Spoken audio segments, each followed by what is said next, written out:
Hello, my name is Ashley McMullen, and I am a member of the Board of Directors for Bellevue Literary Review. I am so excited to co-host tonight's book talk event together with BLR founder and editor-in-chief, Danielle Ofri.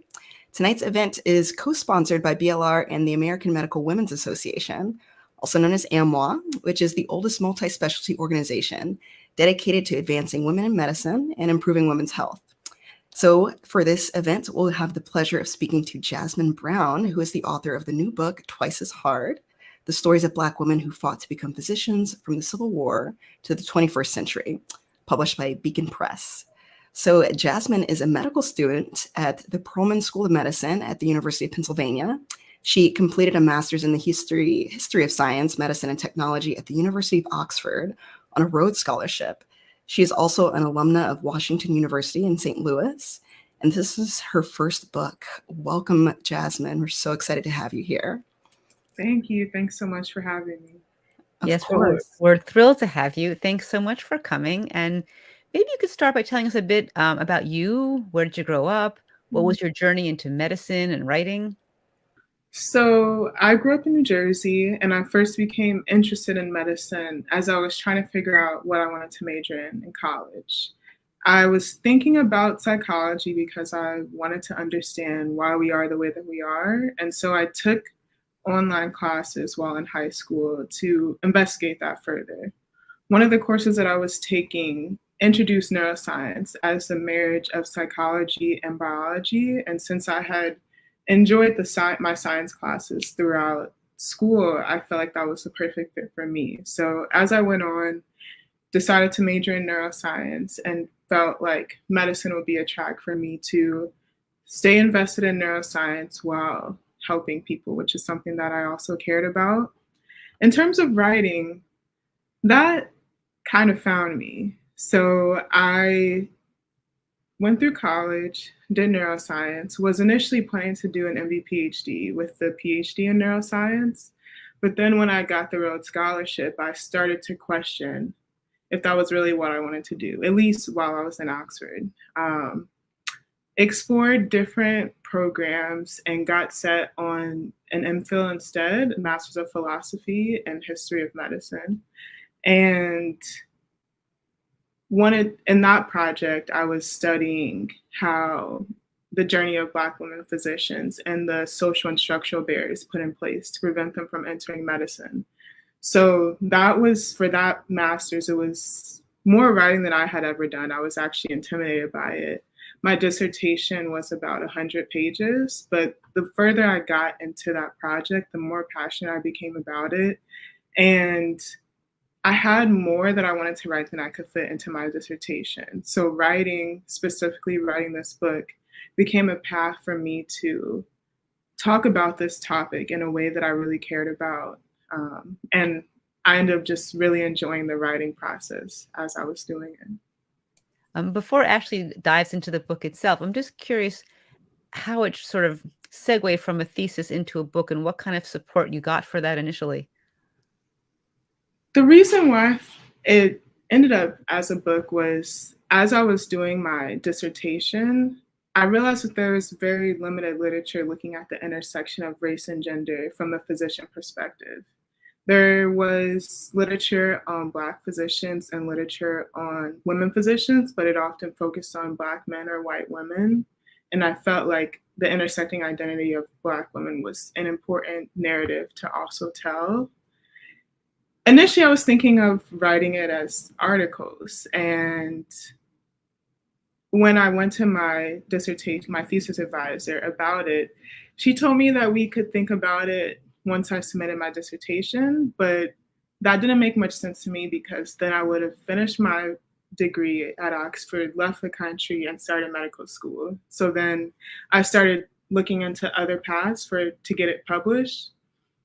I knew older Rhodes Scholars who had written books, and so that was kind of where I got that idea of, okay, maybe instead of these articles, I'll just write it as a complete book because I had so much data that wouldn't even be able to fit into a few articles. And yeah, I don't know if I would say I got emotional support from people cheering me on. But in terms of figuring out how to write a book, a lot of that I found through online searches. YouTube was a big source for me, and just figuring out one step after another of querying an agent who then helped me to submit my book to publishers, etc. Wow, that is so impressive that you did a lot of the legwork to figure out how to get that book published. I have to say, when I was reading it, I was so moved, particularly because I was hearing a lot of these stories for the very first time. I have to admit that out of these 9 incredible Black physicians that you chronicled, I had only heard about 2 of them before reading your book. And that was Rebecca Lee Crumpler, who I heard about only recently because a friend of mine had given me a copy of her book. They had to order it from England, I think. And then Edith Irby Jones. I'm from Houston originally, and so I got to listen to a talk from her when I was in medical school. So I'm just so curious to know how you decided to focus on this particular group of Black women physicians. And along with that, as you were doing all of this research, were there any moments that you can think of that particularly stood out to you or surprised you in any way? I'll start with the second question you asked me, what surprised me, which, similar to you, I had not really learned these stories, and I hadn't even heard of Dr. Rebecca Crumpler. So finding out that there are Black women physicians practicing in the mid-1800s was a shock to me. And then finding out how much these women had done in their careers was just, I was so inspired and confused about why I had never learned about these in classes, high school, college, or even graduate school, despite literally doing a master's in history of medicine. So just shocked by that combination of how incredible these women were and how I had never heard of them before. In terms of how I picked the women in the book, a lot of it was what I had access to. So before doing my master's, I had actually never met a Black woman physician. And so it was kind of pulling at scraps to find information, going to the literature that I knew of, which, as I mentioned, focused on either Black male physicians or white women physicians, and trying to find clues on the Black women that were out there. I knew that there were Black women physicians, but I just didn't know who they were or where to look. And so finding one led me to another. And it was also for the women that I found, if I had enough information to write for an entire chapter, and then trying to vary what I focused on in the different chapters. But now that I'm in med school, it's like I've opened up to so much more. I've met so many Black women physicians, so many incredible physicians that could have easily been in the book themselves. So I wouldn't say that the women that I wrote in the book, some of them obviously have unique traits, like Dr. Crumpler was the first Black woman physician, and just milestones like that of who was the first in their field, first in their region. But even with Dr. Crumpler, she wasn't the first Black woman to ever try to become a physician. She was just the first one to make it. And so there were others who had tried, and then there were barriers that prevented them from getting all the way to the end. And for her, she almost was blocked because of the Civil War. Like, she had to stop in the middle of her training because it was dangerous for her in Boston. But yeah, I think that's something important that I want people to know. It's not just these 9 Black women of all of history who have done incredible things. There are so many Black women physicians who've made an incredible impact in their communities, in medicine, and all of their stories need to be shared. But these were the ones that I was able to focus on, and trying to have this span of time from the first to more recent. You know, the story of Rebecca Lee Crumpler is really fascinating. I mean, to think that she got her degree just after Abraham Lincoln signed the Emancipation Proclamation, and of course, all the women who tried before her. Could you tell us a little bit more about her particular journey? So for Dr. Crumpler, her aunt was a nurse, not trained, but she worked in her community providing care for others around her. And think that was a source of inspiration for Dr. Crumpler to consider the medical field. And initially, she was also thinking about becoming a nurse, but eventually went into medicine. And for her, I think it's difficult. Ashley, you mentioned how you got the book about her, and that was one of the only resources that I was able to find of her, which was sad to me, especially considering for some of the early Black male physicians, white women physicians, how there are so much more data about them, about their lives, even photos. That was a big thing that I found for Dr. Crumpler, that there was no certified image of her when there could have been. So she wasn't seen as important enough to commemorate that image, keep more archives about her life.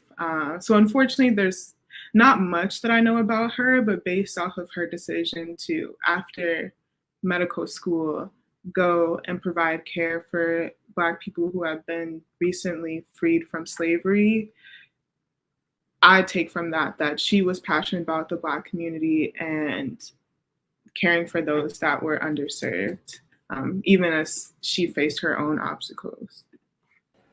Yeah, I agree. Dr. Crumpler's story is so incredible. I mean, despite breaking all of these barriers, to this day, she's often not documented as the first African-American female physician.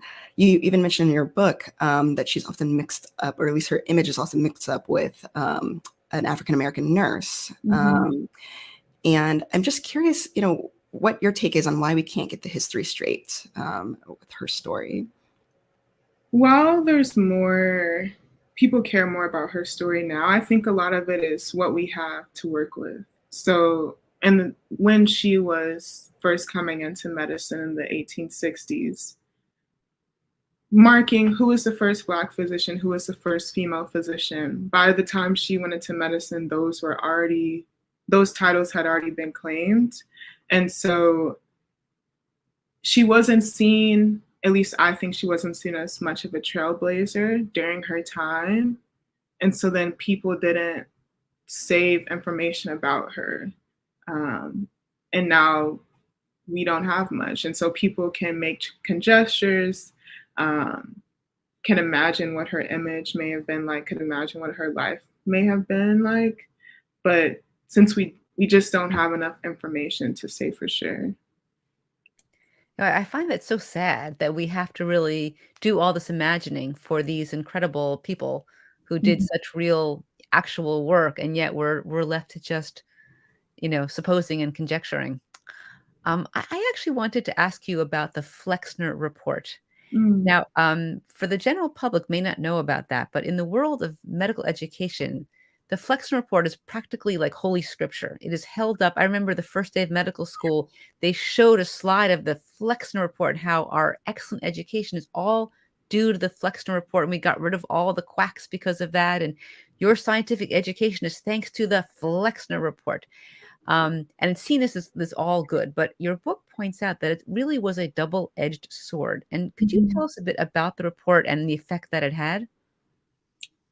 Yeah, so the Flexner Report is named after the person who wrote the report, Abraham Flexner, who was not a physician. His brother was, but he was trained as a teacher, and he went to the different medical schools and surveyed them to see if they held up to the standards that he had created of what he felt like was good enough for a medical school. This was largely influenced by the American Medical Association. They were very much in his ear.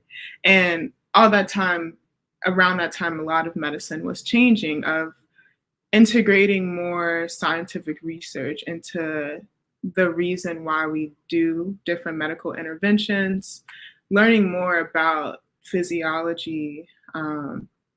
And so there was a big change, and the AMA and the practicing physicians were working to change the medical schools, largely because there were a lot of people that were getting trained, which meant fewer patients per physician and lower pay per physician. So it did help in terms of how we practice medicine today. I can't deny that how scientifically driven my medical education has been is largely influenced by the way that medicine was changing during that time, which the Flexner Report rode that wave. But it was also like a lot of embedded racism within it, and even sexism, which we have to remember the times. So 1910, slavery had only ended a few decades before. There was still significant segregation, still the view that Black people were less than, women were less than. And so as they were working to create a field that, trying to make it more elite and also a high earning field, trying to keep it mostly white men and taking out the others that were starting to enter the field. And so Abraham Flexner, through his report, used these standards as a rationale to get rid of most of the HBCUs, or historically Black colleges, for historically Black medical schools. And the thing that's interesting about it, when I first read it, could claim a rationale like, well, it wasn't up to the standard that we need. But initially, Washington University, which is my alma mater, also wasn't up to his standard. And so Washington University School of Medicine was almost closed because of the Flexner Report. But then they convinced him to take another look, which probably means they gave him money. And then suddenly WashU was up to their standards. And WashU School of Medicine is one of the best medical schools in the country now. So that shows that while the Flexner Report integrating more of this scientifically driven rationale into medical practice helped medicine get to where it was, the reasons for why certain schools were closed and why certain schools were kept open was not just this objective metric. It was very much driven by who they thought was good enough to be in medicine. And he even wrote in his report that Black physicians should only be treating Black patients, and the fewer the better. So that is not based off of, are the Black medical schools scientifically driven? Do they have the right faculty? Do they have the right labs? That's just based off his view on who should be a physician. And not surprisingly, of the times of, well, we don't think Black people should be physicians. And then also limiting the amount of women physicians overall by shutting down the women's medical schools and requiring those women to integrate into the male-dominated schools, which at that time meant that it was still a bottleneck because they weren't only letting so many women enter medical schools in those new co-ed schools. So could you just comment then on the effect of the Flexner Report? So what it supposedly was trying to do was to get rid of the quackery schools, of which there were many. There were lots of, kind of like for-profit colleges, the equivalent today. People out there just, put up a shingle, charge a fee, and we say, we'll train you with no background. So they were trying to close those down and make a rigorous education. But obviously, there were other factors at play. What was the net effect of the Flexner Report?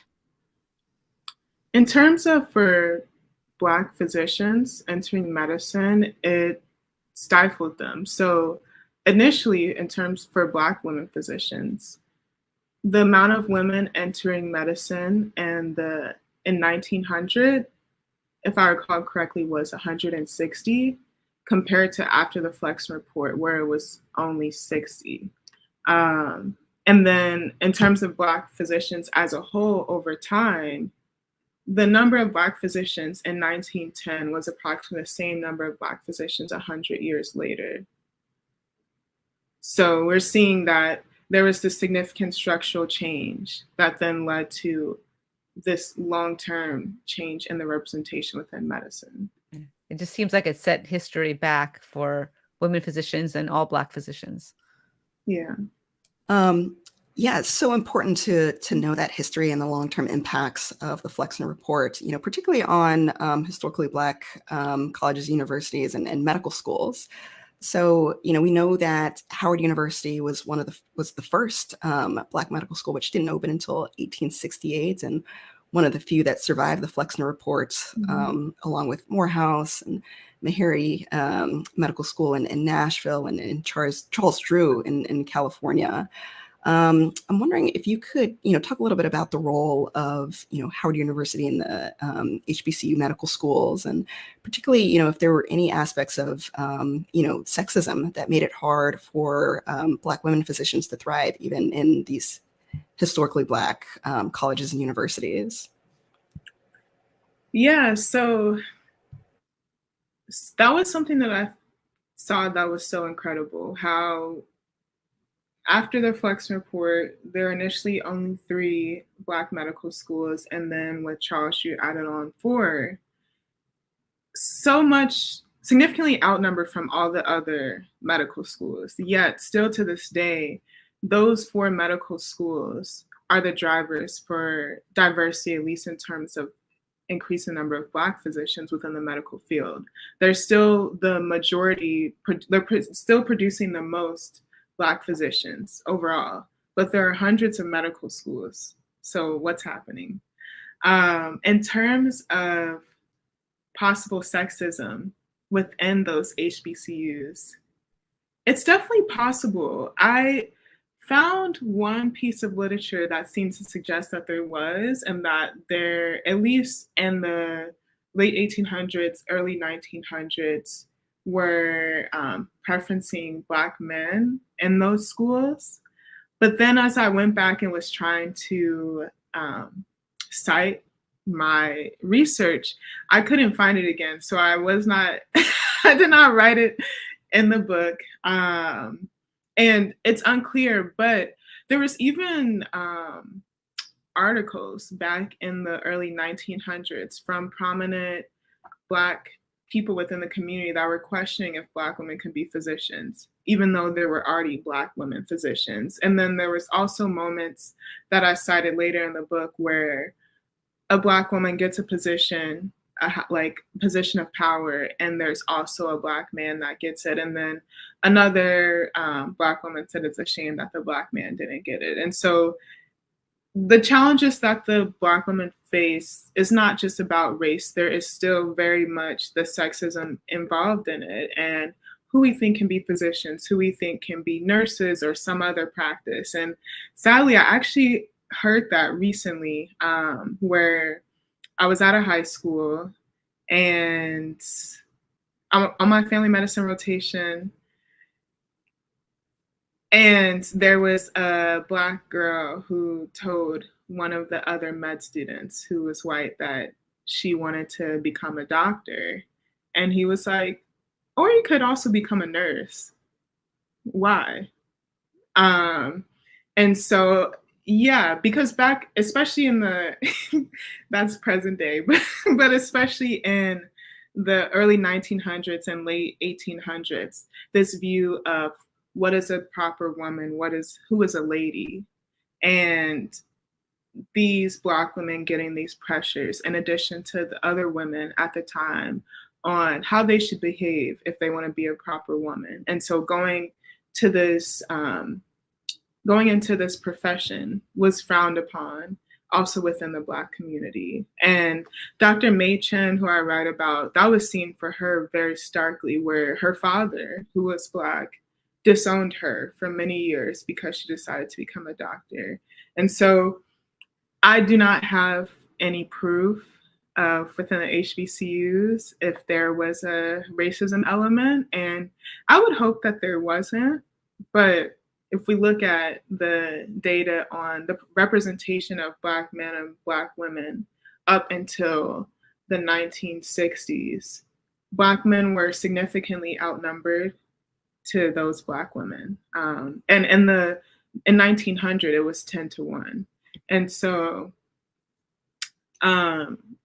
part of that could be these like social pressures before they get to that point. But part of it could be, well, if there's a bottleneck and we only have so many spots for Black medical students, are we going to choose the man over the woman? Maybe so.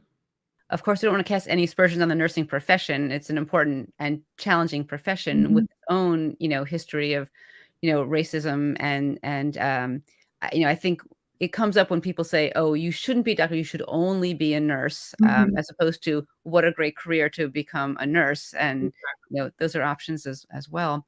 I was fascinated in your book about how you intertwined your own personal story with that. That's a different sort of book than just writing, a nonfiction narrative, historical narrative of these other physicians. What was it like to entwine your story? Maybe if you wanted to share an example. The reason why I started my master's dissertation, the reason why I chose that topic on the social and structural barriers put in place to prevent Black women from entering medicine was because I had experienced discrimination myself prior to getting to medical school. And I knew of many other Black students, men and women, who had faced similar barriers. And so it was really driven by me wanting to understand where that came from. And I was shocked to see how, for some of these women's stories that multiple generations ahead of me, how there's still so many parallels that I could see from their lives and my life. There were some women that were told that they only got into medical school because of affirmative action. That seemed like they're writing about my life, because even as young as elementary school, it was people telling me that I could not succeed in medicine or any STEM career because I was Black, which is something that some of the Black women physicians experienced. And then as I was getting into college, well, you only got into that school because you're Black, not because I had all A's in high school and had done all these extracurriculars, all this leadership. It was just because I was Black. And similarly, getting into medical school, oh, it's because you're Black, and people saying that the Black students at my medical school and in other prestigious medical schools were taking the spots from more deserving applicants who had actually earned it. I thought that I presented a pretty strong application, and that it's not just me that's, I don't know, just that frustration that we only got into certain places because we were Black. That was something that these Black women physicians experienced themselves, even though they're 30 years older, 50 years older than me. So just seeing that continuity of forms of oppression. In your book, for both the historical physicians and yourself, there's a common experience of being mistaken either for a different profession or not supposed to be there. And you wrote a really poignant section about in the laboratory. Could you share that section with us? It was the beginning of my junior year in college at Washington University in St. Louis, and my first day back in my neuroimmunology lab after a few weeks of vacation. I approached the lab's entry door with my ID in hand. An older white man whom I didn't recognize trailed behind me. He didn't provide any explanation about his connection to the lab. I didn't request one. While the lab is large and composed of many smaller labs within one space, we have a culture of opening the door for one another. We assume good intent. This is a mindset that I adopted as I prepared to give this unidentified man access to my lab. Swipe. I placed my ID through the card reader, but a red light flashed in response. I reminded myself that this card reader was finicky, so I decided to try again. Swipe, swipe. More red light. This time, my cheeks flushed to match the color of the reader. It didn't make sense. My card was supposed to be working. It had worked all summer. I had even spoken with technology services before my vacation to ensure that my card would still work when I returned for the school year. I was confident that the problem was the card reader, not my card. So I tried again. Swipe.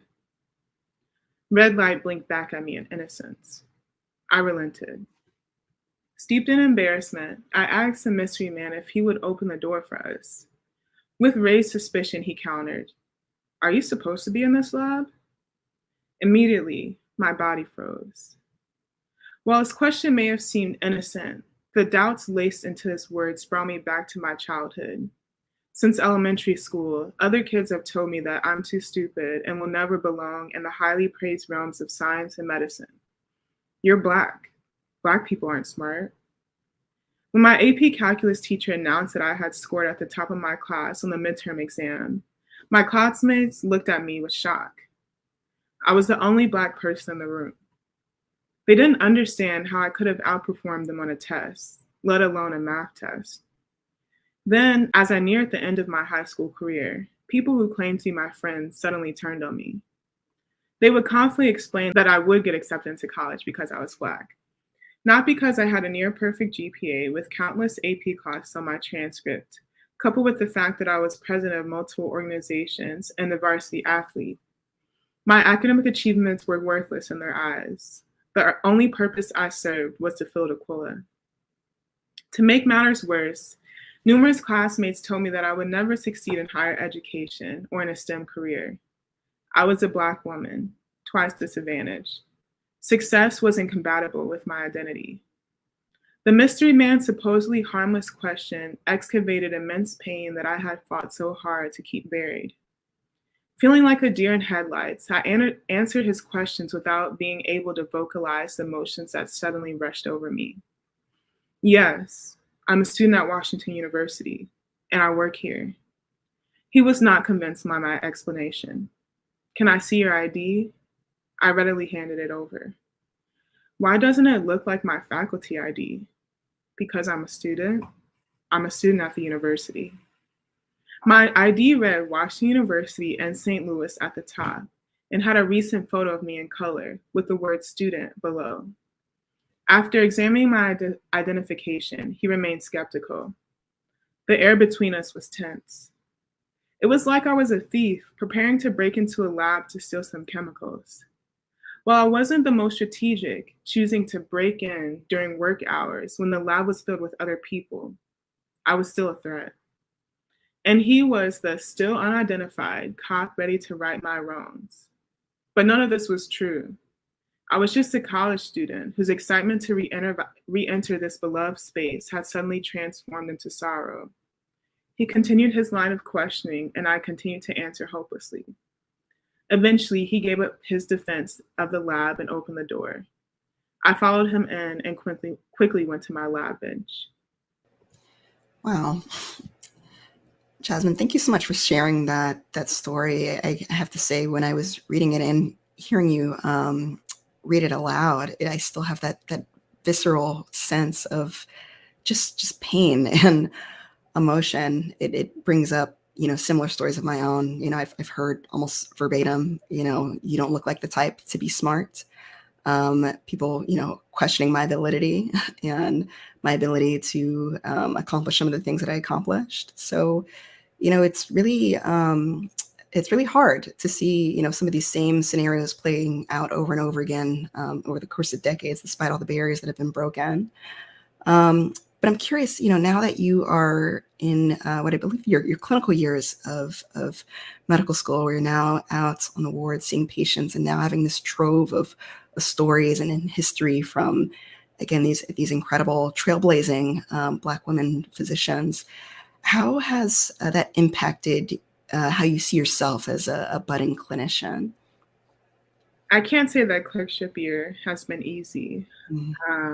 And unfortunately, I'm still confused for being someone else, whether it be constantly confused for another medical student that looks nothing like me, maybe significant height difference, etc., or confused for a scrub nurse, for instance. That happened multiple times. And that's definitely frustrating.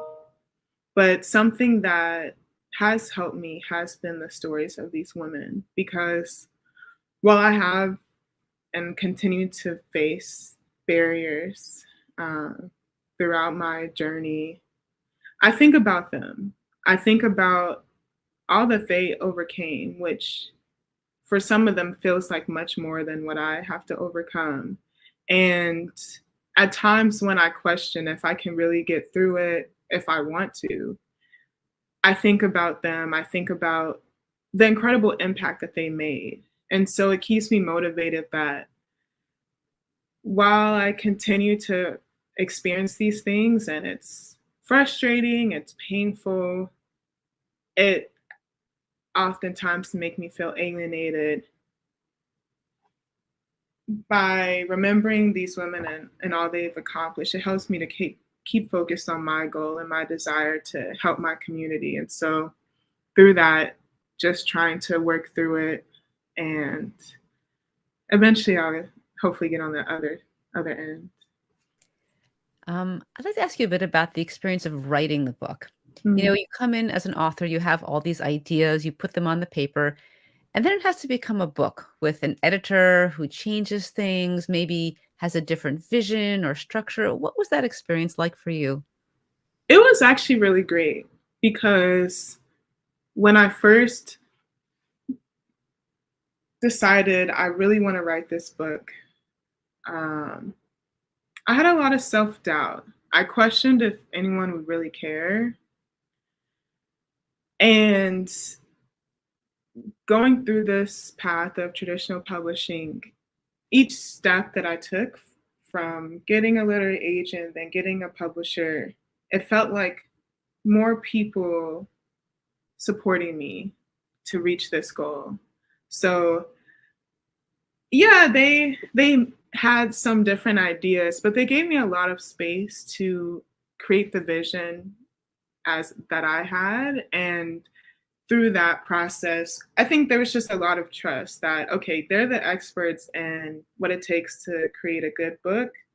I'm the expert in my vision, and just working together, trying to create this thing. And it's just been so fun, that process, and talking through the ideas that I have with them giving me new ideas and ways to expand it and really help people to feel what I'm like hoping to bring across. So I'm super grateful for it. If I didn't have them on my team, it definitely wouldn't have been written this fast. And I don't know, I could have talked myself out of writing it, because there definitely was a lot of back and forth in the beginning. But once I got my literary agent, my publisher, I'm like, okay, they believe in me. They know what they're doing. So maybe I'm not so wrong in this feeling that this should be out in the world. And yeah, and I'm really happy about what it's become. Well, of course, 3 cheers for good editors and good publishers, and a shout out to Beacon Press, who is a wonderful independent press who, you know, does seek out new and interesting voices that maybe haven't been at the table yet. And I was struck by, you know, I think we all feel imposter syndrome in medicine.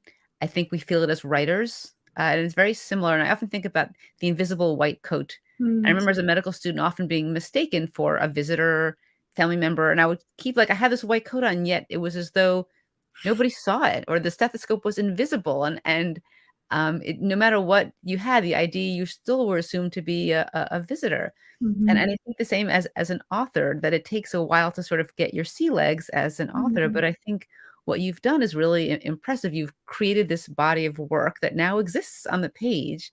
And so the next person who's never heard of these physicians will open it up and read it, and then they will now share this world that you have put on the page. So I would say big congratulations on that. Thank you. I would definitely echo those sentiments. And, you know, I can speak for myself, just the impact that this has had on me already, having read this and now kind of taking in these stories and interweaving them with my own story as well. I'm curious, you know, Jasmine, now having kind of come on the other side of publishing this book, what impact are you hoping this will have on, you know, of course, the broader audience, but particularly on future physicians? A big goal of mine for this book, and something that I've actually wanted since I was in high school, was to increase the number of Black physicians within medicine.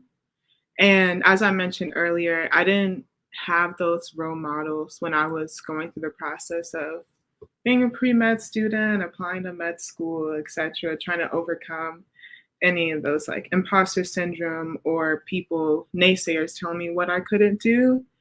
And I know that for a lot of people, those barriers have prevented them from getting all the way, even though they have the potential to become incredible physicians. So I'm really hoping that by sharing these stories, those younger people that are considering medicine will be inspired and hopefully see themselves in in these stories, or at least see that they can create a similar story.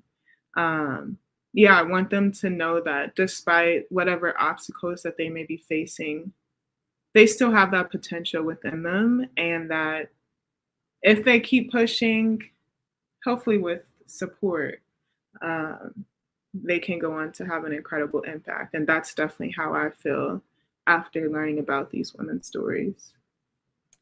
And what does the future hold for Jasmine Brown? Any new book projects or just trying to finish your medical degree? What's next? I would definitely say trying to finish my medical degree. um, it's been a challenge at times trying to balance the two. Um, Being really excited about the book, but needing to study for shelf exams or any other like tests like that. So I think just seeing what happens with this book, letting it flourish, and hoping that it will give me a platform to continue that advocacy that I'm really passionate about.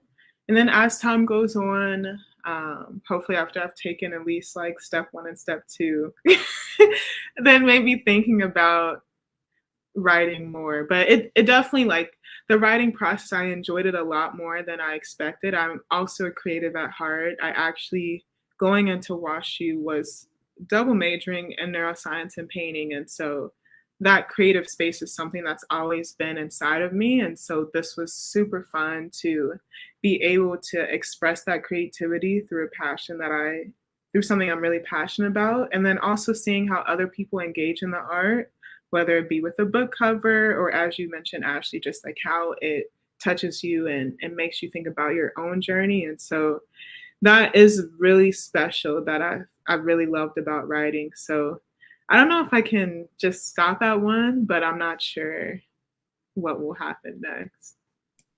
Oh, we certainly hope there's more. But before we close, you ended the book with your experience walking through the halls of Penn and Mhm, looking at the, portraits on the wall and feeling differently. mhm. And I'm wondering if you could comment on that and maybe perhaps just read that section for us.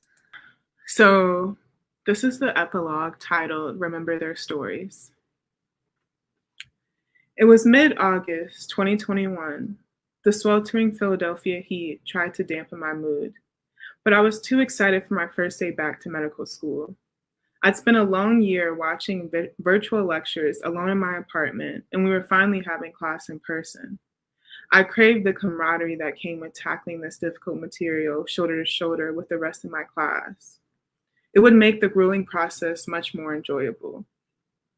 As I tried to locate the room for my first cardiology lecture, I felt lost. The long halls with marble accented walls seemed to blend into each other. Initially, I felt like I was going in circles, but eventually I started to make headway. As I neared my lecture hall, I became engulfed in a row of portraits depicting old white men, their eyes looking down on me. A brief glance at the labels below their ornate frames revealed that these were all physicians and/or scientists. These were the people my school believed were important to memorialize. Despite perusing dozens of portraits, I couldn't find a single woman or a Black person portrayed on the walls. This hall reminded me of the history lessons I was taught from elementary school through to my master's degree in history of medicine. Almost every physician that my schools taught me were white men. None of them were Black women. A few years ago, this hall would have bothered me. Like my history lessons, it conveyed the message that I, as a Black woman, would not be able to make a significant contribution to the medical field. My identities preclude me from being able to have an impact worth remembering. The words of prejudiced peers and leaders in society reinforce this idea. As a Black person, I don't have the intellectual capabilities to succeed in medicine. As a woman, I don't have the innate skills to be a leader. While I didn't believe this bigoted perspective, I used to wonder if people's bias would hinder my advancement in my career. But as I embarked on this journey to uncover the stories of Black women physicians, I learned a new truth. Black women have been leaders in medicine in America for over 150 years, despite the immense barriers erected along their paths. They succeeded in medical specialties, surgical specialties, public health, and policy, while providing care for underserved communities on the local, national, and international levels. They've changed the culture of medicine, making the field more accessible for women and people of color coming behind them. And they've shone a light on structural problems within medicine that have led to subpar care in Black and Brown communities while they've worked to change the system from within. When I look at the portraits of these old white men and note the absence of portraits commemorating physicians who look like me, I feel at peace. The triumph of Black women physicians has etched itself into my memory. Their victories shape the way I walk in medical spaces and serve as a shield against the physicians, medical students, and patients who have questioned my ability to become a competent physician. I now know that I, a Black woman, can have an immense impact in medicine. I may have to work twice as hard as my colleagues with more privileged identities, but eventually I will become a change maker within medicine, positively impacting patients and aspiring physicians within my reach. I love that so much. And Jasmine, I really hope that that piece carries you through the end of medical school and on through residency and beyond. And I hope that you recognize the impact that you've already made in this field. And I, for one, and I think I can speak for Danielle as well, am very excited for all the future work and projects that will come and all the work that you will do to make this field much better than it already is. So I want to thank you so, so much, not only for writing this book, which, like I said, has already impacted me, but for also taking the time to chat with us in the middle of, busy med school rotations. I also want to send a huge thanks to our listeners for joining us virtually. And lastly, thank you so much to AMWA, the American Medical Women's Association, for co-sponsoring this event. I cannot emphasize strongly enough, please, everyone, I encourage you to get a copy of Twice as Hard. It is such an amazing book, and these stories are stories that everybody really should know. And also don't forget to subscribe to BLR, get your latest issue, and thank you for continuing to support us. Thanks, everyone. Have a great evening. Thanks so much for having me.